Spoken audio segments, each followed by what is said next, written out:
Let's take these one by one, guys, starting here in the Big Apple. Michael, one of the candidates for mayor here, former New York Governor Andrew Cuomo, just cast his vote. What issues are driving voters to the polls? Yeah, Anna, like you said, we're here in Midtown Manhattan at a polling place where former New York Governor Andrew Cuomo was just here casting his ballot in this race. Already, roughly 735,000 voters in New York City have voted. That was the early voting data, shattering the number of folks who voted early back in 2021. I think that underscores the enthusiasm that a lot of voters have with this election. But of course, there are also some jitters among voters who are hopeful that their favored candidate ekes out a win here. Now, some of the biggest issues we've been hearing about, of course, affordability is one of them, the cost of living. It's something that Assemblyman Zohran Mamdani has been focusing his campaign very strongly on. But what we've heard from Cuomo is he wants to keep the party more at a Democratic moderate pace. We know that Mamdani is a Democratic socialist. Cuomo has wanted to keep the party in New York City led by a moderate hand. Now, we spoke to voters. Listen to some of what they had to say about today's race. The feel of like going in there, voting for the first time. They shouted like, hey, first time voters. So that added to the excitement of everything. And I was just happy to do my part voting. I'm very nervous about this election and the state of what the city could become with the outcome of the election. Ever since I was 18 years old, I always get up on election day proud. It is my duty. It's my responsibility for the privileges that I have as an American.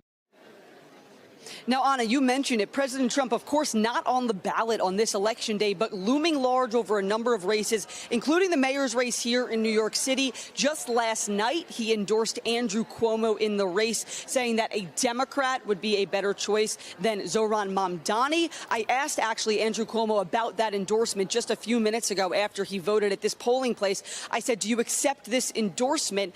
Of course, the candidates have been battling over their proximity to President Trump throughout this race.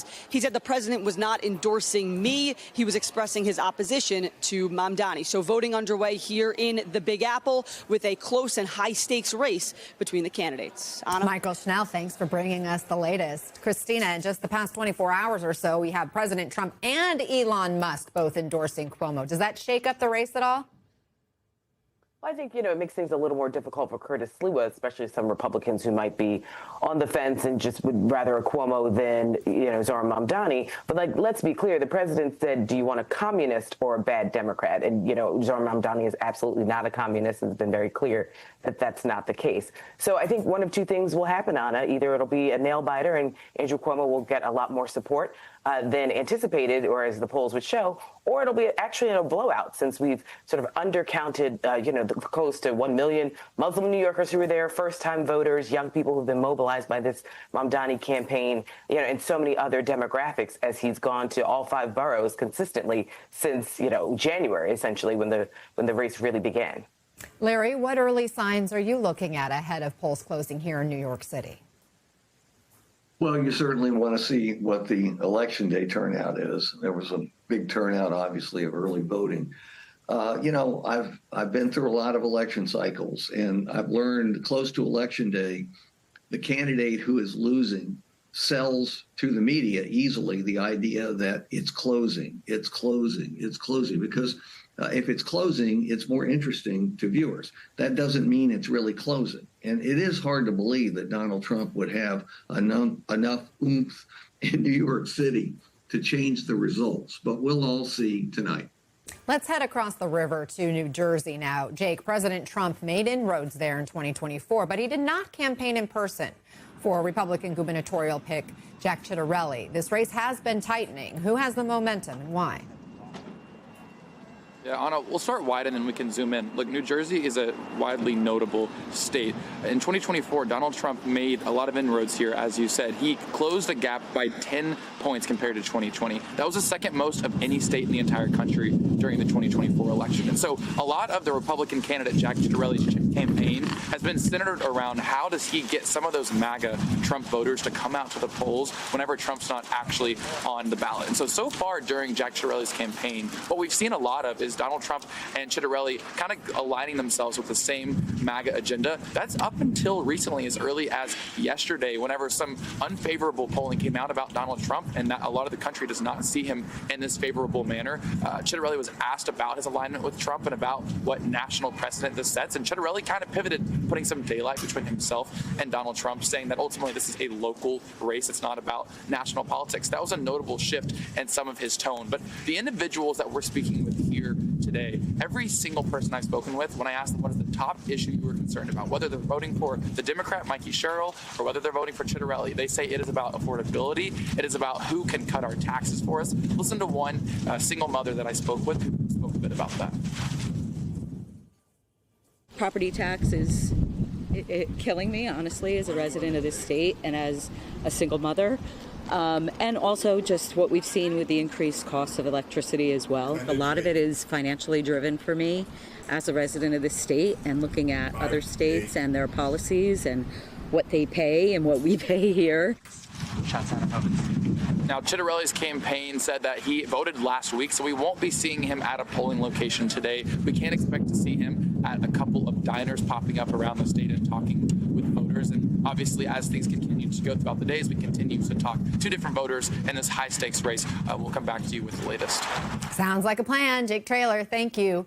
Christina, the New Jersey and the New York races sort of pose an interesting juxtaposition. You have Democrats with really different views, kind of far ends of the party spectrum here. Could tonight help the DNC find its identity?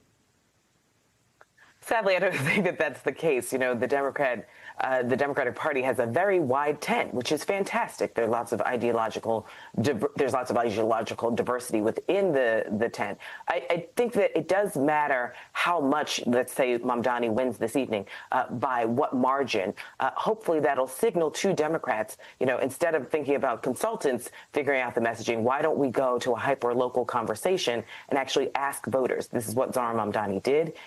He found out that the main issue was not public safety as it was in 2021. It was affordability. It was a very clear and consistent message over the last few months. And so hopefully the Democrats will take that lesson, not just trying to transport what happened in New York, if it's a success, and transport it across the country, but to actually ask voters what it is that they want and need, and possibly find candidates that excite voters so that they actually go out to the polls and participate. Larry, the Justice Department, we know, is dispatching election monitors to New Jersey, at least one county there. Federal election monitors have been sent across the country for decades. So why is this move raising such concerns? And what are you looking at in New Jersey? Well, it's because it's the Trump administration, and the Justice Department under Trump is not always evenly balanced. I think that's maybe the understatement of this election. So people are right to watch the monitors, to monitor the monitors carefully. But what I'm looking for is obviously who wins and what the margin is. And you want it to be more than a squeaker if it's Sherrill. But if Sherrill wins, and she is still favored, she's a moderate liberal, moderate Democrat, moderate liberal. The same is true in Virginia. Spanberger, who's expected to win, is a moderate liberal, former congresswoman. And you know what? I think the Democratic leadership is prepared to make a contrast, as they should, between Mamdani, who is very progressive and calls himself a democratic socialist, and the two moderate liberals, more mainstream candidates in New Jersey and Virginia. It's not that they're so different on every issue. It's that the Democratic Party, as Christina just said, can be a big tent, should be a big tent. If they're ever going to get a majority back in the two legislative bodies at the national level, and more important, maybe the legislative bodies in the 50 states, they need to be diverse in the images they project to voters. Let's zoom in on the Virginia race, also electing a new governor there, Alley. Either candidate will make history as the state's first female governor. But the shutdown is hitting Virginia particularly hard because of so many federal workers there. How is that and Trump's economic message playing in tonight's results there?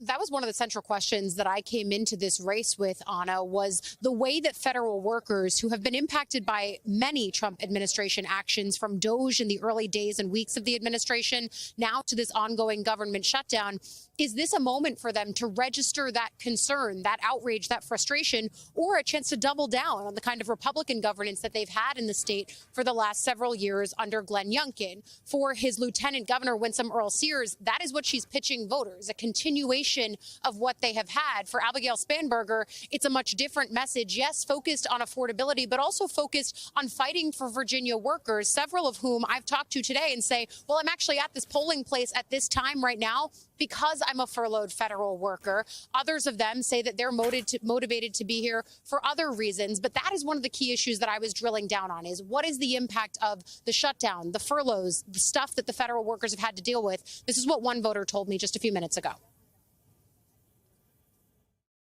It hits close to home. I have a few friends that are furloughed right now. They have children, they have a family to feed, and I think it's important to exercise my right. Do you have like a party that you're blaming for the shutdown? No, not at all. I just think that it's who the person is and what they believe in and how they want to push America forward.